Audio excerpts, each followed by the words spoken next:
capes and conundrums. There was some excitement around Scathach, some which the more sensible party-killer kind of girls were speaking up against. The first mad woman had shown up. Oh sure, she hadn't done very well. She'd basically run into the person that played Deathstroke, and that was considered just asking for it. But it was happening. The city was changing and it was becoming more like the comics. Only 1 in every 10 girls thought this was a problem. The statement from the Undaunted was that they would need volunteers to stress test their tests so that they can properly categorize the events they would be running in the city. There were just shy of 1 million women signing up, and most of the men on the Undaunted had at least a chuckle about the fact that the first thing stress tested was the attendance sheet and schedule. Are you honest to God cheating on an open book test? Shortly followed by the suspension of disbelief and patience of the examiners. There are some complications, especially as some women have all the grace of a drunken rhinoceros and are in firm denial about their lack of capacity. Needless to say, tests 1 and 2 cut off a surprisingly large amount of the crowd, leaving the third test less congested than feared, but far more so than they hoped. They were quick to rush the girls from one test to the next, so that there wouldn't be any sharing of information about the actual solutions. It did help, and many girls were caught up in the thrill of things. However, there were still issues. What do you mean I can't just pry it out of the pipe? You have been told you don't have to, and that doing so is a failure of the testing parameters. Get out. You signed a contract not to damage things and you have anyways. Skedaddle.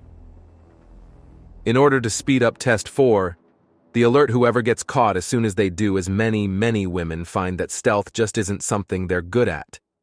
It's not that they can't sneak or hide, it's that most of them are so impatient that a hyper-toddler would tell them to calm the hell down. 1,000 women make it to where 5 different men playing Deathstroke are waiting. Thankfully, they're spaced out time-wise, so each of them is properly tested. There is a roughly half-and-half pass and fail rate. The tests take 72 hours to finally finish up, and everyone in the base takes a shift proctoring a test, monitoring them on the security or playing the part of a supervillain. When the triple shifting is done and over with, there's a half day to recuperate, beyond standard break times before an announcement is held. They need a few more schedules to work out, but everything is ready. Start practicing your evil laughs. Things are about to shift into high gear. There's a cheer that echoes through the entire blimp base. The scene is as gruesome as it's sudden. A murdered woman deliberately posed in a lifelike manner, the blood seeping from her wounds and staining the area around her. It's a level 3 scene, and there is a limit of 10 women in the area, which means that there's a lineup until the announcement of more scenes opening up draw the crowds away, leaving only a small crowd of women to comb over the area and try and piece things together. Several blocks away, a level 1 test has a robbery with the entire building half frozen in an ice block, and a few streets away is one on fire. Those are the low-level mysteries, with battles that are higher level. No villain fight is below 3rd level, and just taking on a thug is a 2nd level event. Which means that the real show is when the first fully qualified sonar swoops into the area and dodges a beam of cryogenic energy. The armored man physically resembles the Batman and Robin version of Mr. Freeze, but the cold stare is straight out of the animated series. Batman, he intones in a cold, dead tone, you will not stop me. Ice floods the area as thrilled contestants take cover. There's more to do in order to take down Freeze. You forgot to use the one-liners. Santiago teases the slightly smaller man. I'm not doing the Schwarzenegger routine. The other soldier says after their first day of full proper events. Oh, come on, chill out. You need to stay cool and not just let the excitement freeze over. This is as much entertainment as actual combat, Robin teases. Don't you have a child to abuse? Fuck off. The man snaps back and Robin raises an eyebrow. That's going a little hard. What's got you so upset? Robin asks. I'm just still coming to terms with this. I understand this is a powerful recruitment and training tool. I understand that this is amazing for PR and allows all kinds of weapon testing. I know for a fact that I'm basically... the man says before taking a deep breath. I understand that this is practical, but I'm getting serious cognitive dissonance from the absurdity of our actions and the already proven value of the outcomes.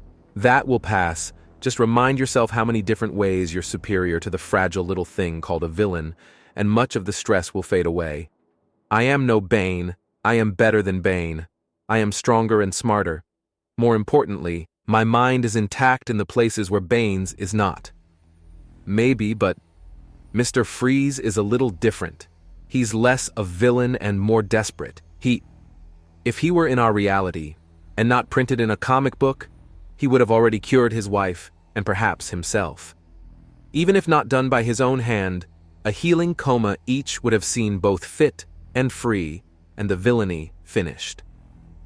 The more you look at most villains, even the more sympathetic ones, they quickly become less so. How many has Mr. Freeze killed to try and save one person? How many happy lives has he utterly destroyed because there is no more in his own? Do not feel for the villain. That is the greatest trap they have over you, Robin says. Outside of a comic Deathstroke, would have had a bounty on his head so huge that no one would deal with him honestly.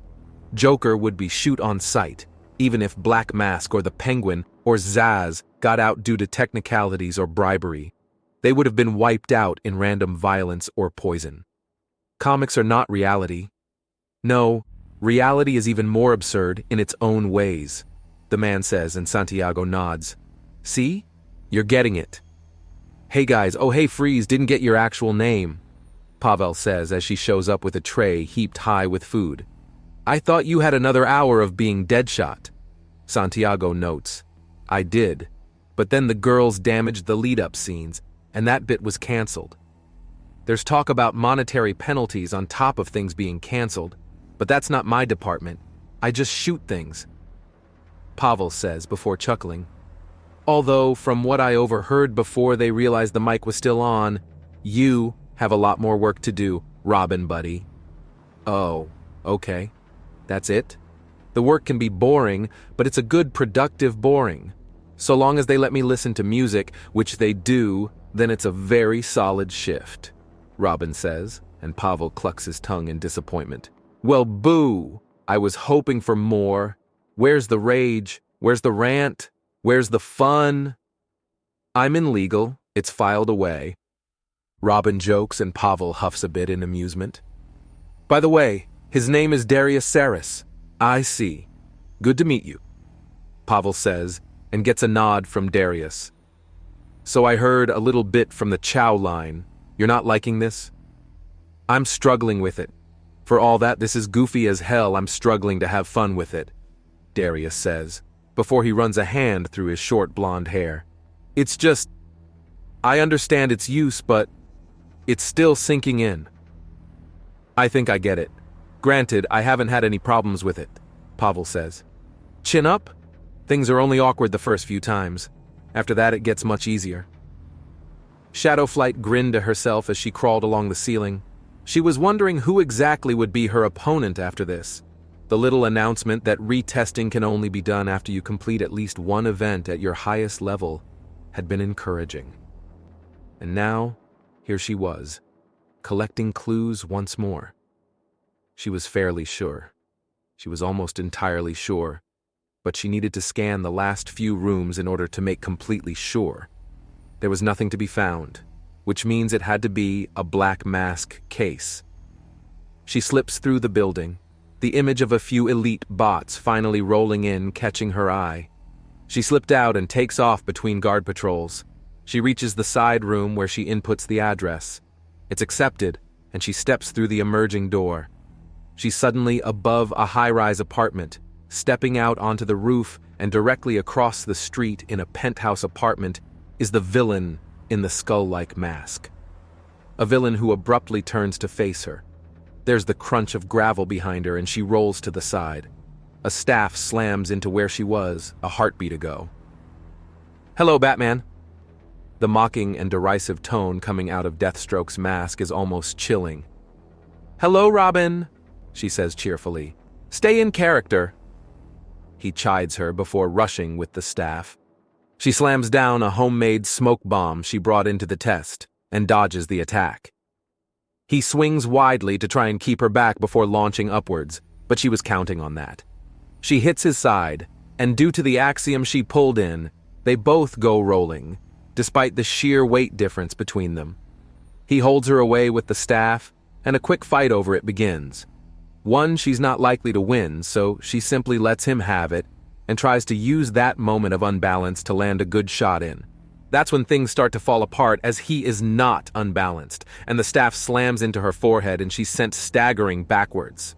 Oh, bloody hell, you're not letting up, are you? Why would I, Detective? Deathstroke asks and then swings. Shadowflight then kicks off a pummeling force of wind, hard enough to send him skidding backwards with a single sweep of her wings. Surprising! She launches herself at him and avoids the jab with the staff and uses it as a platform to try and get an angle to attack on him. But he simply lets it go and gets one over on her as he grabs her by the foot instead of the other way around and slams her into the roof. Not enough. He then throws her towards the entrance way to slam her against the wall and be done with her. She stops herself gently enough to not be dazed by the slam and shifts to the side fast enough for Deathstroke's knee to the chest to miss hard enough that he's left hanging in the air for a moment. Her fist meets his mask, followed by the other before she grabs him by the helmet and tries to pull him by it. It comes loose, but she was ready for that and turns it around to try and hammer him in the head with it. He dodges that as well and backs away. Aggressive. Robin, are you honestly wearing an eye patch to stay in character? Yes, and you should stay in character too, Robin says before drawing the sword on his back. Now I will end this quick. His opening thrust is barely caught on the helmet, and it starts to go through the hardened metal. She twists it to try and break his grip, but his retaliation is a boot to the back of the knee that folds her up and sends her to the ground, where she slams a smoke bomb down and fades away. Losing your nerve, Batman? Deathstroke asks before there's a rush behind him, and he takes a swing with his sword that causes his helmet to bounce away as it's flung off. There are other rushes, and he swings at each one in the same flawless movement. Then, click. His left wrist is clasped into a cuff, and he dodges away to try and escape before a blast of wind catches him in midair and dispels the smoke bomb to reveal Shadowflight. Then she throws out another smoke bomb and tumbles into the cloud. Even as he rises up, she's on him, wrestling with all four limbs, and then lets out an ear-piercing scream that causes him to flinch. Click. I win, Shadowflight says as Robin feels the cuffs around both his wrists, and he chuckles. Distraction on distraction after distraction. Well done, you've passed. He congratulates her even as the room fades, but the smoke bombs and smoke bomb residue do not. This chamber will need to be cleaned. But well done, very well done. Thank you. Now go jump on El Rhino to celebrate or something. I have to prepare for the next one in.